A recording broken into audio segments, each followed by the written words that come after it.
Huh. Is it time for another review? You know, I only exist when the camera turns on, right? When the camera turns off, I die. Hello interwebs, I hope you're all doing well, and welcome back to work because we are here to review the season premiere of Season 2 of Severance, and hot damn, I am so freaking excited for this. Severance was probably my favorite show of the year it released. I only say probably because it was also the same year that Star Wars Andor released, which, by the way, is also coming out in a few weeks. Oh man, I'm really excited. It's nice to have not only like smart, intelligent science fiction television, not that we don't have that elsewhere, but this is one that feels like it's just really meaty and has like a political ethos, and it has something that it wants to say very clearly and is doing everything, like right down to how the camera is used, how the artistic medium is used to say it. And in this era of streaming TV, while there's a lot of like good science fiction, there's so few works I feel that really feel like they're fully like a full and complete, like working all towards the same end piece of art that Severance was, and also Star Wars Andor was. I'm just excited to be back in it, and I think considering where we're at politically in the world right now, we need this show more than ever. Perhaps Star Wars Andor a little bit more, but still this one is very much up there.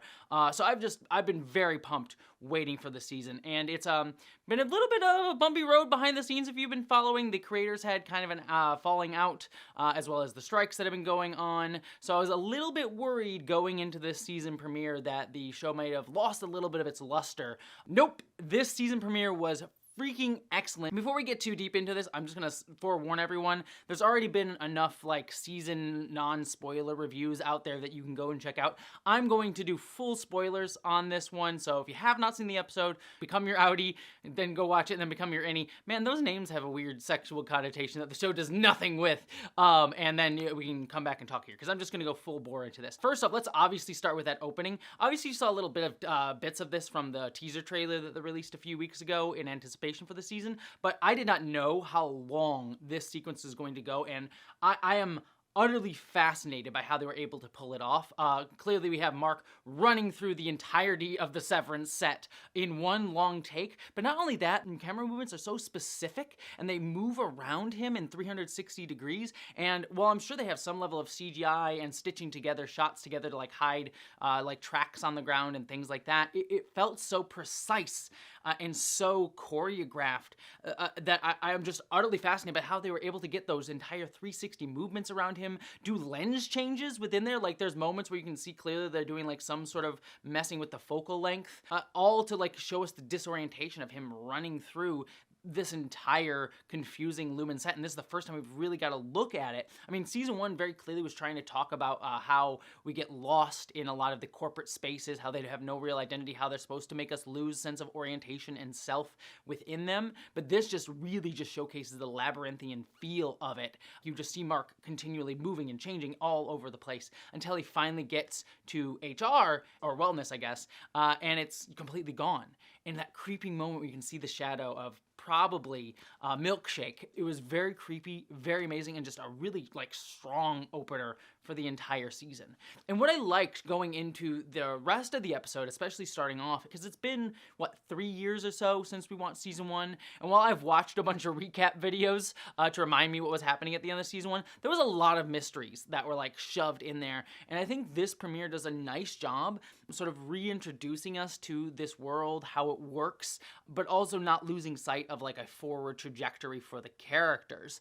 And I thought that was just a nice way to just start in on Mark, hone in on Mark, bring us back into all the characters that we know and love. And what I like most particularly about this episode, and where I think this season is setting us up to explore, at least this is my read on it, is how companies like Lumen try to break solidarity and how you build solidarity in labor movements. And it's particularly fascinating to me. I won't spoil this show if you haven't watched it, but it's fascinating to me that another show that talks about the harm of capitalism, Squid Game Season 2, came out this year, and that season was particularly also focused on how you build solidarity and how capitalism and the upper class try to break solidarity, and also try to break things like democracy Jessie, as they talk about in that season. But here it's much more focused in on like corporate culture. And so like we get elements this season of, you know, Mark being separated from his old team that he had built up that solidarity with. So obviously they're trying to break that up. And by the way, it was also really cool to see Aaliyah Shawkat in that team because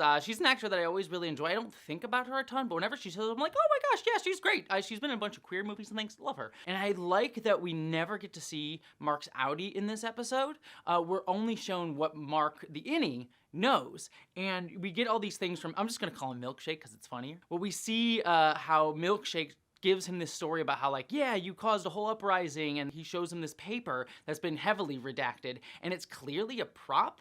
And it makes me wonder, like, is any of the things that he's telling Mark actually true? How much of it is true?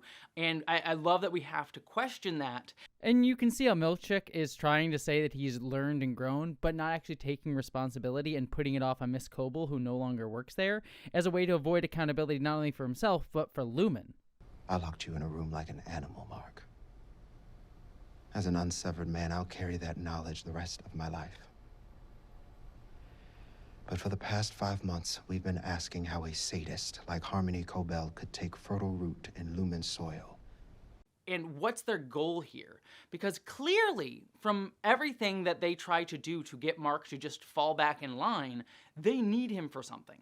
And maybe it's true that they need him to be able to be a symbol of, say, hey, Severance still works. We got everyone back on board. These people who like made this big show of everything actually are now back on board with us, and we're all cool. Like sort of that corporate mandate of like, hey, the people who were like fighting against us, now they're on board and they're behind us 100%. So everything that we're doing as a corporate culture is A-okay, ignore our evils. But I don't necessarily trust that. I don't necessarily trust that they made this big stink outside. And so there's got to be some level of like, maybe they're just trying to pacify them, trying to get them to think that they changed things on the outside, so now it's okay, like everyone's fine with things. But like, to what level or degree do they need them to be like a public face for that on the outside is a big question mark, or is it just trying to pacify them inside? And again, they're trying to break their solidarity and break their will. Also, I really like that the new team talks about like their different versions of the center that they saw. That's weird. In my first perpetuity wing, the Egans were brooms. Brooms? Each with a face made of a plate. A plate? We were very poor. And it just sort of showcases the different class differences and the racialization that still takes place in corporate culture. And this goes to that wonderful moment where, you know, Mark eventually like breaks free, talks to the board and said, hey, if you really want reform, bring my teammates back. We don't actually know if they listen or if Milkshake's just saying that they listened. And then they bring actually the team back, and I love all of them getting back together and being so disorientated. I love the big picture on the wall when they come back in that says, you know, Lumen forgives its betrayers. Kier pardons his betrayers? It's like framing them as betrayers, like you betrayed me, and yet I have the grace to forgive you. So like that propaganda going on there. And I also like the moment where Dylan, by the way, when we learn that his other team got kicked out, Dylan just says like, oh yeah, you don't worry about you killing them. I understand, it's fine. It's like, I don't think you should feel bad at all. Feel bad? Yeah, for ending their lives. Fuck them. Yeah, if they got fired or something, you did kill those innies. So that's an implication there that's like, wow, yeah, that's kind of dark. Presumably, hopefully, they just got transferred somewhere else and weren't fired. But, you know, who knows? But then when they get shown the clearly corporate video, which, by the way, Keanu Reeves in his claymation building. I'm the Lumen Administrative Building, Branch 501, and you're sitting in me right now.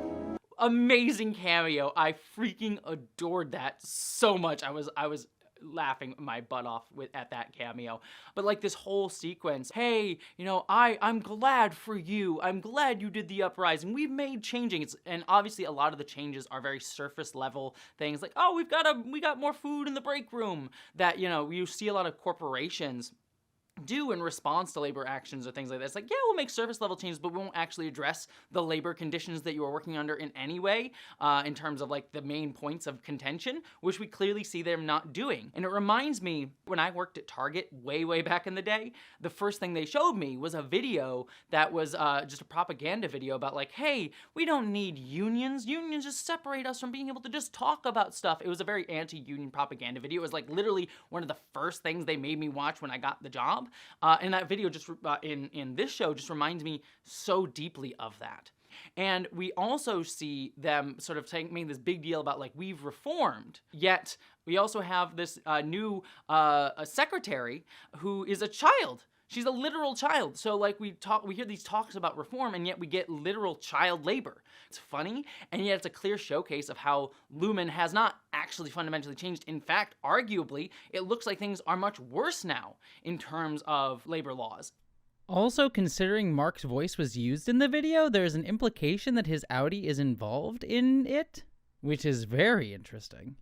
And then we also get other little things like Dylan being pulled in by Milkshake, and him trying like, oh, we're making a family visitation center. Don't tell anyone else. We don't want them to get resentful at you. As such, I'm asking that you keep this between us, Are you... only to avoid resentment. I'd hate for your friends to turn against you after all you've done for them. And it's clearly a tactic by Milkshake to like start being against each other, to hide things from each other. And we can see that clearly with Helly, who does not tell them that she is the daughter of the CEO of Lumen that we saw at the end of last season. And you're left wondering, and I love this, if she's just lying because she's embarrassed or worried or scared, or if she's been offered something, because we don't know. Maybe she's lying. She says she was just brought back. Maybe she's been brought back several times and they enticed her. Or maybe she's not severed at all. This is actually her Audi pretending to be there. Like, there's so many options going on with why she lied. It may just be she's earnestly just embarrassed or scared to say who she actually is, and it's not out of any malicious intent, but it might also have malicious intent. And I love that as an instant setup for like, are we mistrusting her here? She's spying on them, she offered something, or she just embarrassed. Really, really great stuff there. I also really love the scene between Irving and Dylan, where Irving is just expressing how upset he is that he saw Bert. And I love that Irving doesn't go into that full detail with Dylan, and Dylan just says like, oh, he probably has a wonderful husband or whatever, but he chose you or whatever in here. And I like that bond between the two of them, but Irving not fully sharing everything. And again, it's just showing these little cracks in their potential solidarity, even though they do really care about each other overall. Mark fighting to get them back. And obviously we have Mark still looking for his wife, and that's what he's going for, but at least he's been open with that with everyone else. But it sort of leads to this question of like, what's the goal? What is Lumen after? Why are they ultimately trying to get them back? It would be easy just to fire them all, but maybe government intervention as well, saying you can't fire them, you can't have repercussions. Like, again, very ton of options here. But one of the last things that I want to talk about is the title of the episode, called Hello, Miss Coble. And I was wondering, it's like, okay, I was wondering where Miss Coble was. We get reference to her. They lied to tell Mark that she was trying to form a throuple with him, which was very, very funny. We believe she developed an erotic fixation on you and had plans to pursue both you and your Audi in what might be termed a throuple. So I was like waiting for like, okay, the title of the episode has Miss Coble in it, but we're not seeing her. So I'm curious to see where she pops back up. But I love the reveal of what the title is, which is Milkshake's computer still says, hello, Miss Coble. And I adore that, and I adore that they draw subtle attention to it by naming the episode after it, because we see all of these efforts that Milkshake is making to try to get these people back on board, to manipulate them, all in service of getting them to work back for Lumen. And yet, the company still doesn't give enough of a shit about him to fix his own computer. So it has his name on there. They don't care.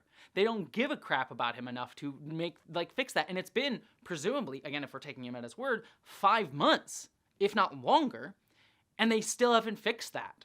It also may be a subtle indication that it's actually not been 5 months, so there's that as a possibility. But regardless, either way, he's doing all this work, and yet the company doesn't care, like in the grand scheme of things, about him as a person. And it just shows like even these middle manager types who uphold the company and break strikes and break solidarity and manipulate people against each other and try to get people back in line. They're just as much pieces in the machine as anyone else. And yet they still try to service the power because they have a modicum level of power over others. It just brilliant storytelling. And again, it might be a subtle reference to the fact that time has not passed as much as we have thought from the end of season 1. So curious there on all of those fronts. But again, this was a strong season premiere. Again, it's setting us up to explore questions of solidarity, how we fight back against corporations. It raises a lot more mysteries, a lot of questions that I'm really curious about. And yet we end on this note of they're back to work. Like we have all these things like they're like, yeah, we're back working together, we're gonna fight the machine, and yet at the end of the day they're still doing their job, they're still doing what they're told to do, and they may have other intentions, other desires, like we get the brief flash of Mark thinking of his wife at the end there, and yet they're still back to work, they're still doing what they're told. And at the end of the day, as long as they're doing their work and not making a ruckus outside, the company doesn't care as much. And so there's a question to be asked whether they've been pacified. If all of this stuff, even if they know that they're going to see through the bullshit like corporate video and all of that, ultimately at the end of the day, it's all tactics to just get them back to work. So a lot of interesting themes set up, a lot of interesting questions set up, a lot of good character motivation set up, and also great mysteries. This show firing on all freaking cylinders, and also just the filmmaking in general from that opening sequence and around the entire episode. Just fantastic. I adore this show. So excited to talk about this season with all of you. We'll keep getting into it each and every week here. And also we'll get into Star Wars Andor in the near future. So we are just we had a wealth for good science fiction at the moment, which, dear God, we need desperately at the moment. So, you know, at least these shows are kind of meeting the moment, it seems. So anyways, I'll talk to y'all later, and I hope y'all, my friends, live long and prosper.